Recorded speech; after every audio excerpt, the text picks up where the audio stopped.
What's up everyone, Adam Somerville here, inspiring and teaching you to walk like Jesus in everyday life. Today we are talking about spiritual warfare prayers and how to win every single battle you face. So stay tuned because that's coming up.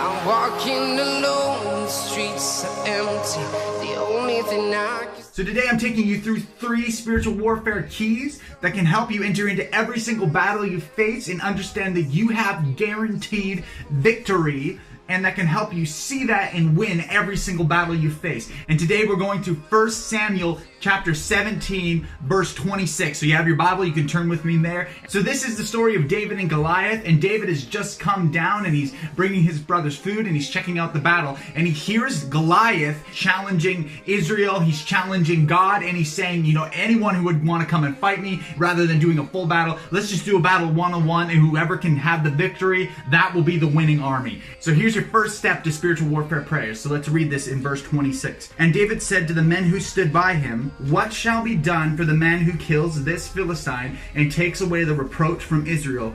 For who is this uncircumcised Philistine that he should defy the armies of the living God?" So the first key to the spiritual warfare prayers is, before you even pray, you need to enter in believing that your God is greater than the battle you're about to face. See, David comes in, he sees this Philistine, and he's not like, wow, that's a 9-foot tall Philistine. He wasn't like everybody else.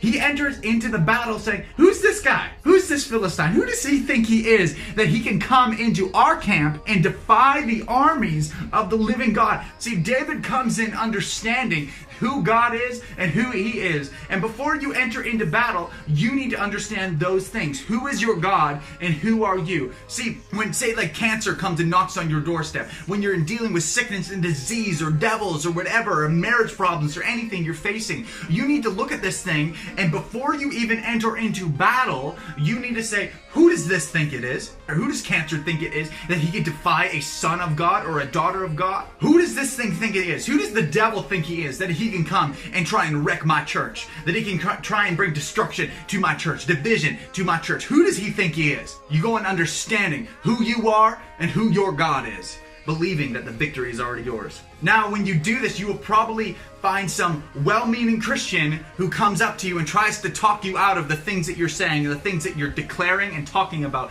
before you even enter into battle. And they'll say something like this. So let's read on. Here's what David's brother says to him. He says these words: "Why have you come down? And with whom have you left those sheep in the wilderness? I know your presumption and the evil in your heart. You have come down to see the battle." See, there's going to be people in your life that are well-meaning, and they're going to try and talk you out of what you're declaring and what you're saying about the outcome of this battle. And they're going to say, hey, brother, wait, hold up. You're getting ahead of yourself here. See, God doesn't heal everybody. We can't guarantee victory. You're going to have people talking to you this way. And this is even what happens when David goes before Saul. See, David is brought before Saul when people hear David talking like this, and here's what Saul says: "You are not able to go up against this Philistine to fight with him, for you are but a youth, and he has been a man of war for years." People are going to say stuff like, whoa, hold on a second. God doesn't heal everybody. You think you're something special? You think you're something special that you can say this cancer will get healed or this person will be delivered? Man, who knows if God's going to do this? Who knows if this is going to happen? You will have people say things like that to you. I remember the first time I was going to minister healing at a camp, and I told someone I'm going to teach on healing. And this person tried to talk me out of ministering and teaching on healing, saying, well, I don't think you should do that, man. I don't think that's a good idea. You're not seeing miracles. You're not seeing healing. You probably shouldn't be teaching on that. They tried to talk me out of it, but I knew from the Lord, my God is telling me I need to do this. And when I went there, guess what happened? I saw miracles, I saw signs, and I saw wonders for the first time, because I chose to go based on his word and not based on what somebody else said. And so let's keep going here. But David said to Saul, so this is our second point. We're getting this from verse 34. "And when there came a lion or a bear and took the lamb from the flock, I went after him and struck him and delivered it from its mouth. And if he rose against me, I caught him by the beard and struck him and killed him. Your servant struck down both lions and bears, and this uncircumcised Philistine shall be like one of them, for he has defied the armies of the living God." Here's a big key. Here's my second point.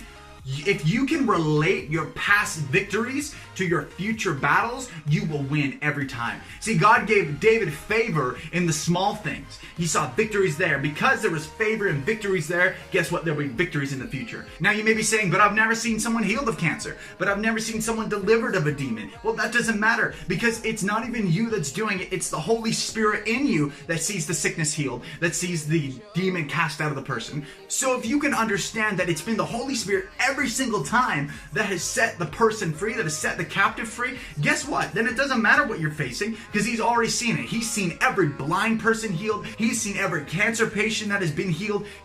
So you can even look at the stories of Scripture and what Jesus did, what the apostles did, what the disciples did, and you would say, hey, if God did this for them, he will do this for me. Why? Because the Lord says this, I am the Lord and I do not change. Jesus Christ is the same yesterday, today, and forever. And then we actually come to the spiritual warfare prayer. So say now you've entered into battle, something's going on.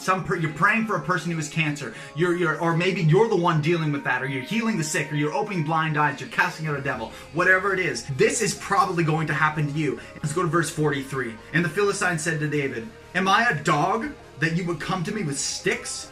And the Philistine cursed David by his God. And the Philistine said to David, come to me, and I will give your flesh to the birds of the air and to the beasts of the field. See, when you take a stand, sometimes that thing, that mountain, that giant that you're facing in your life that you're going to overcome is going to look at you and say, who are you? Who do you think you are that you can beat me? This can look like, say you're a person who has cancer and you've been standing and praying and believing, and then you go to the doctor and the doctor says to you, your cancer numbers are up. Guess what's happening? That Philistine, that giant is looking at you saying, who do you think you are that you can defy me? And this is where spiritual warfare prayers come in. This is where your response comes in. Here's what David says. Then David said to the Philistine, you come to me with a sword and with a spear and with a javelin. But I come to you in the name of the Lord of hosts, the God of the armies of Israel, whom you have defied. And this day the Lord will deliver you into my hand, that all the earth may know there is a God in Israel, and that all this assembly may know that the Lord saves not with the sword or spear, for the battle is the Lord's, and he will give you into my hand. This is spiritual warfare prayers. It's going up to that thing and saying, in the name of Jesus, you will be cast down. You will be defeated. You've defied the Son of God. You defied the armies of the living God. And today you will be destroyed. Today you will be defeated. In the name of Jesus, be healed. In the name of Jesus, be set free. See, spiritual warfare prayers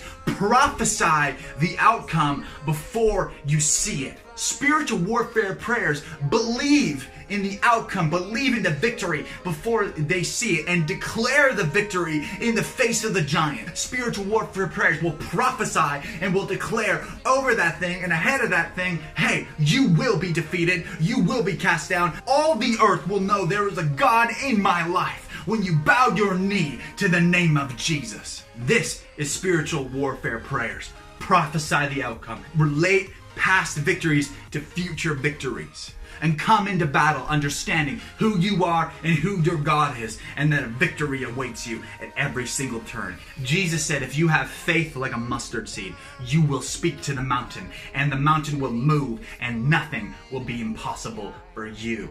So right now, if you're fighting something, take a moment, lift your hands up to Jesus, raise your hands up to him, and begin to pray spiritual warfare prayers. Prophesy the outcome. Take a moment right now, pause this video, begin to pray those things, begin to speak out those things over your life, and begin to believe those things in the name of Jesus. And so, Father, right now I pray for anyone listening to this. I pray for anyone who's facing a battle and a victory, and I thank you, Father, the end of this battle will be victory. They will come out healed. They will come out delivered. They will come out whole, and Goliath will fall in the name of Jesus. And I thank you over them, anyone listening to this. No weapon formed against them will prosper, and every single enemy will fail in the name of Jesus. So again, take these words to heart, take these 3 truths to heart, and understand that you can begin to see spiritual victories through these things, through spiritual warfare prayers. And again, thanks so much for tuning in. Again, if you like this video, if you stayed till the end, remember to like it and subscribe, send me a comment, tell me what's going on so I can also stand in the gap for you,